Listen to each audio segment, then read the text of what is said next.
पञ्चाननाब्जभव षण्मुखवासवाद्याः त्रैविक्रमादिचरितं विबुधास्तु वन्दी भाषापतिः पठति वासरशुद्धिमारात्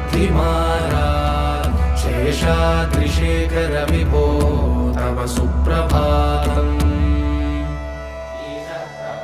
ईषत्प्रफुल्लसरसीरुहनारिकेलफूगद्रुमादिसुमनोहरपालिकानाम् आवादिमन्दमनिलः सह दिव्यगन्धैः शेषाद्रिशेखर विभो तव सुप्रभातम्